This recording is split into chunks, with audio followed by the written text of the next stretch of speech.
Então, pessoal, dando continuidade nas questões da prova do Enem, da prova amarela de 2024, a questão 96, que é uma questão de química, diz assim, ó. Claro que a gente não vai começar lendo o texto primeiro, a gente vai na pergunta da questão. Aí a pergunta da questão é: qual é a função orgânica? Então é isso que a gente vai ter que identificar aqui. Questão clássica, né, lá da parte da química orgânica sobre a, a caracterização das funções orgânicas que vão aparecer lá na reação química, né, ou nos compostos que ele vai fornecer para a gente. Então, qual é a função orgânica correspondente ao grupo funcional, olha só, tá? Comum, ou seja, que esteja em todos os compostos que vão aparecer aí nessa questão, presente nos dois compostos, ó, nesses dois compostos. Então, nós vamos analisar os dois compostos. Perceba que a gente nem vai precisar ler o texto. Só analisa os dois compostos e vê qual é a função orgânica presente nos dois. Tá? Isso ajuda muito, gente. Quando tu lê a primeira pergunta e depois tu vai para o texto, no caso a pergunta, ela te direciona logo para a imagem do texto, ok? A imagem que está aí junto do texto. Então o que, que você faz? Leu a pergunta primeiro, marca aquilo que é importante, aquilo que a questão está pedindo, aí sim você vai verificar no texto, na imagem, na tabela, enfim, sobre o que a questão vai falar. Provavelmente no texto aqui ele vai dar uma abordagem do cotidiano, onde é aplicado aqui esses dois compostos. Mas é importante mesmo para a gente saber qual é o grupo funcional presente nos dois.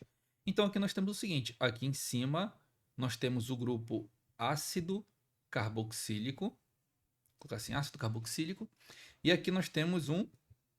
Opa, marquei errado, né? Não é só hidroxila, lembra que aqui nós temos o grupo fenol, ok? Grupo fenol.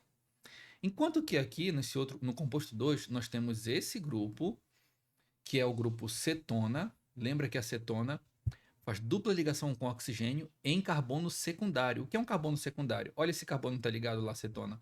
Ele está ligado a esse carbono aqui da esquerda e ao carbono da direita, tá? Então, dupla ligação do oxigênio com carbono secundário, que é um carbono ligado a outros dois carbonos, é característica de uma cetona.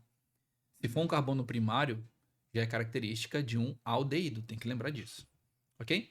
Lembra que nós vimos aqui o ácido carboxílico, que é, olha só, um carbono aqui ligado à estrutura do oxigênio mais a hidroxila.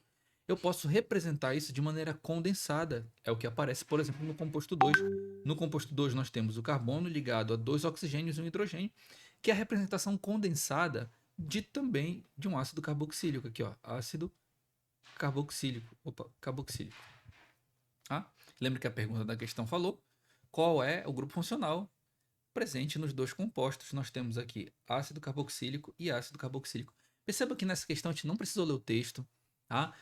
Basta ler a primeira pergunta, que a pergunta ela te direciona para a alternativa correta. Por que, que isso é importante, né? Alternativa correta aqui para a gente, letra A. Por que, que é importante adquirir esse hábito, né? Principalmente nas questões que são questões de química? Porque, gente, isso já te ajuda a ganhar tempo para resolver as outras questões. Por exemplo, essa questão é uma questão clássica de funções orgânicas, tá? Só identificação. É considerada uma questão fácil, porque ela não tem tanta complexibilidade. E a partir do momento que você começa a resolver, lendo primeiro a pergunta da questão e te direcionando para o que a questão está te pedindo, na pergunta, você ganha mais tempo para resolver depois uma questão que vai envolver cálculo lá na frente, para depois resolver as questões de matemática, por exemplo. Ok? É uma dica que eu deixo aqui para vocês. Espero que vocês tenham entendido. Bons estudos e até a próxima correção.